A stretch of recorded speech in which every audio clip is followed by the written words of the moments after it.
ఎప్పుడు hot comments చేస్తూ రచ్చ క్రియేట్ చేస్తూ ఉంటారు RGV. Sensational director RGV. And ఎక్కువ మట్టుగా ఏపీ రాజకీయాలపై ఆయన సెటరికల్గా కూడా చాలానే కామెంట్స్ చేస్తూ ఉంటారు. ఎందుకంటే అక్కడ జరిగే హ్యాపెనింగ్స్ పైన ఎప్పటికప్పుడు ఆయన కామెంట్ చేస్తూ ఉన్న పరిస్థితి మనం చూస్తూనే ఉంటాం. అండ్ ఎస్పెషల్లీ ఆయన ట్విట్టర్ వేదికగా అయితే చాలా టైమ్స్ రెస్పాండ్ అయిన పరిస్థితి కూడా చూస్తూ ఉంటాం. ఈరోజు కూడా ఒక సెన్సేషనల్ ట్వీట్ చేశారు ఆర్జీవి. అదేంటి అంటే జనసేన అధ్యక్షుడు పవన్ కళ్యాణ్ కాసేపటి క్రితమే పిఠాపురం నుంచి తాను పోటీ చేయబోతున్నట్టు ప్రకటించారు. దానిపైనే ఆయన సెటైరికల్గా ఏం చెప్పారు అని అంటే, పిఠాపురం నుంచి నేను కూడా పోటీ చేయబోతున్నాను అని డైరెక్ట్గా ఆర్జీవి గారు ట్వీట్ చేశారు. ఇది ఇప్పుడు సెన్సేషన్ క్రియేట్ అవుతోంది. నిజంగానే ఇది సెటైరిక్గా గతంలో చాలా టైమ్స్ ఆయన సెటైరిక్గా చాలామంది నాయకులపై కామెంట్స్ పెడుతూ ఉంటారు కాబట్టి అందులో భాగంగానే ఈ ట్వీట్ని కూడా చూడాలా, లేకపోతే నిజంగానే ఎప్పటి నుంచో ఆర్జీవి చెప్తున్నట్టుగా నేను పాలిటిక్స్కి దూరం, పాలిటిక్స్ని ఫాలో అవుతాను, బట్ నేను పాలిటిక్స్కి చాలా దూరంగా ఉంటాను, పాలిటిక్స్ అంటే నచ్చదు, నేను ఇంతవరకు ఓటు కూడా వేయలేదు అన్నటువంటి మాట చెప్తారు. కానీ ఈసారి నిజంగానే మరి ఆర్జీవి చెప్పినట్టుగా పిఠాపురం నుంచి ఆయన బరిలోకి దిగబోతున్నారా అనేటువంటిది ఇప్పుడు ఒక చర్చ క్రియేట్ అవుతోంది. ఈ పోస్ట్ కాస్త వైరల్గా మారిపోయిన పరిస్థితి కనిపిస్తోంది. ఏపీ రాజకీయాలకు సంబంధించి మొన్ననే వ్యూహం అనే సినిమాను కూడా రిలీజ్ చేశారు. అందరూ కూడా చూశారు. దానికి రకరకాల రెస్పాన్స్ కూడా వచ్చింది. సో సినిమాలు తీయడమే కాదు, ఇప్పుడు ఏకంగా రాజకీయాలకు సంబంధించి పాలిటిక్స్కి సంబంధించిన సినిమాలు తీయడమే కాదు, ఇప్పుడు ఏకంగా నేనే పోటీలో దిగుతాను, I'm happy to announce, late అయినా సరే లేటెస్ట్గా వస్తున్నాను, నేను కూడా పోటీలో ఉండబోతున్నాను అని వర్మ ట్వీట్ చేశారు. ఆయన ఏం ట్వీట్ చేశారో ఒక్కసారి చదివి వినిపిస్తాను. Sudden decision, I'm happy to inform that I'm contesting from Pithapuram. ఈ లైన్ మాత్రమే ఉంది. సో దీని అర్థం ఏంటి అనేదైతే చాలామంది సోషల్ మీడియాలో రకరకాల చర్చలు అయితే జరుగుతూ ఉన్నాయి. ఆర్జీవి పవన్పై సెటరికల్గా ఈ ట్వీట్ చేశారా, లేకపోతే పవన్కు పోటీగా నిజంగానే ఆర్జీవి కూడా పిఠాపురం నుంచి పోటీ చేయబోతున్నారా అని చాలామంది అయితే సోషల్ మీడియా వేదికగా అయితే కామెంట్ చేసిన పరిస్థితి కనిపిస్తోంది. ఆర్ లేదా పవన్ పిఠాపురం నుంచి పోటీ చేస్తున్నారు కాబట్టి వర్మ హ్యాపీగా ఫీల్ అవుతున్నారా నిజంగానే, అసలు ఈ ట్వీట్కి అర్థం ఏంటి అంటూ నెటిజన్స్ పెద్ద ఎత్తున చర్చించుకుంటున్న పరిస్థితి అయితే కనిపిస్తోంది. సో సెటైరికల్గా చాలా కామెంట్స్ పెడుతూ ఉన్నారు కాబట్టి ఆర్జీవి నిజంగానే సెటైరికల్గా ఈ కామెంట్ పెట్టారా అన్న అనుమానాలు, లేదంటే నిజంగానే చాలా సీరియస్గానే ఒక డిసిషన్ తీసుకున్నారా, మరి నిజంగానే ఆర్జీవి ఎన్నికల బరిలో ఆర్ పిఠాపురం నుంచి పవన్ మీద పోటీ చేయబోతున్నారా అనేది కూడా ఇప్పుడు చర్చ జరుగుతున్న పరిస్థితి. సో నేను ఇది చాలా సడన్గా తీసుకున్న నిర్ణయం, నేను పిఠాపురం నుంచి పోటీ చేయబోతున్నాను, నేను చాలా సంతోషంగా ఈ అనౌన్స్మెంట్ చేస్తున్నాను అని ఆర్జీవి ట్వీట్ చేయడం. అండ్ ఆర్జీవి ఇప్పుడు ఎందుకు ఈ ట్వీట్ చేశారు అని చాలామంది మాట్లాడుకుంటున్న సిచ్యువేషన్.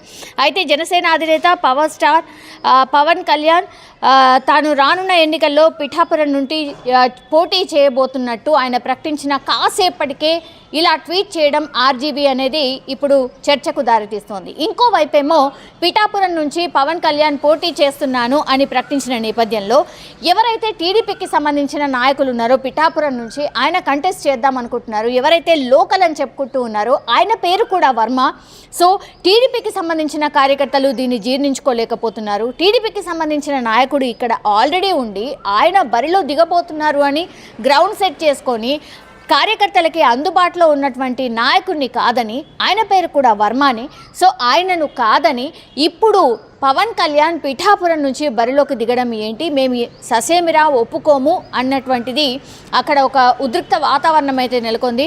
చాలామంది టీడీపీకి సంబంధించి అండ్ జనసేనకు సంబంధించిన ఫ్లెక్సీలను ఫ్లాగ్స్ని కాల్ చేసిన సిచ్యువేషన్, ఒక ఆందోళనకర సిచ్యువేషన్ అయితే అక్కడ నెలకొని ఉంది.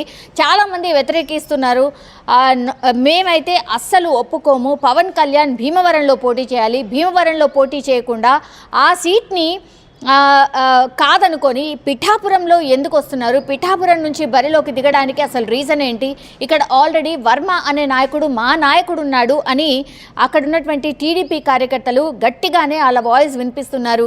కొంత ఉద్రిక్త సిచ్యువేషన్ కూడా నెలకొంది.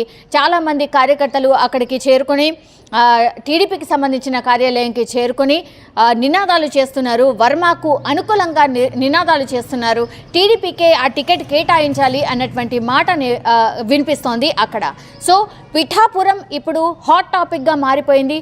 పవన్ కళ్యాణ్ పోటీ చేస్తాను అని అనౌన్స్ చేసిన కాసేపటికే ఆర్జీవి వర్మ కూడా ట్వీట్ చేసి నేను కూడా పోటీలో ఉంటాను అని చెప్పడం. అయితే వర్మ మరి నిజంగానే ఇండిపెండెంట్గా పోటీ చేయబోతున్నారా, లేదంటే ఇంకో పార్టీ తరఫున పోటీ చేయబోతున్నారా, ఆయన పోటీ చేస్తే ఏ పార్టీ నుంచి పోటీ చేయబోతున్నారు, ఇట్లా రకరకాల టాక్స్ కూడా వినిపిస్తున్నాయి. ఇంకోవైపు ఏమో టీడీపీ నాయకుడు ఎవరైతే పిఠాపురం నుంచి బరిలోకి దిగుతాను ఖచ్చితంగా ఈసారి అనుకున్నాయను, ఆయన మాత్రం వాళ్ళ వర్గీయులు మాత్రం తీవ్ర ఆందోళన వ్యక్తం చేస్తూ ఉన్నారు. పిఠాపురం సీటు మాది అన్నటువంటిది టీడీపీకి సంబంధించిన నాయకులు ఫ్లెక్సీలు అన్నీ దహనం చేస్తున్న పరిస్థితి కనిపిస్తోంది. సో పిఠాపురం ఇప్పుడు హాట్ టాపిక్గా మారిపోయింది.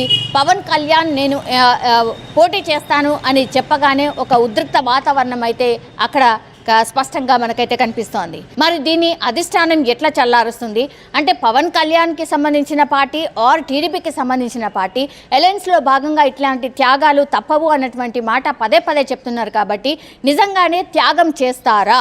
ఈ సీట్ని పిఠాపురంకి సంబంధించిన టీడీపీ నాయకులు నిజంగానే త్యాగం చేస్తారా? ఉద్రిక్త పరిస్థితులు చాలా చోట్ల నెలకొని ఉన్నాయి. సీనియర్స్ కూడా చాలా మంది అసంతృప్తిలో ఉన్నారు.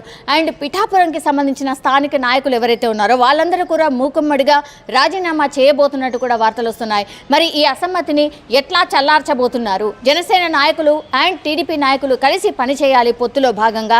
కానీ ఎక్కడ కూడా పై లెవెల్లో మాత్రమే పొత్తులు సెట్ అయినట్టు కనిపిస్తోంది. కానీ గ్రౌండ్ లెవెల్లో కార్యకర్తల లెవెల్లో మాత్రం ఎక్కడ కూడా పొత్తులు సెట్ అయిన సిచ్యువేషన్ అయితే ఇక్కడ కనిపించట్లేదు. ఎస్పెషల్లీ పిఠాపురంలో అయితే స్పష్టంగా కనిపిస్తోంది. పవన్ కళ్యాణ్ పోటీ చేస్తాము అని అన్నప్పుడు టీడీపీ నాయకులు సంతోషంగా స్వీకరించాలి. కానీ ఆ పరిస్థితి మాత్రం కనిపించట్లేదు.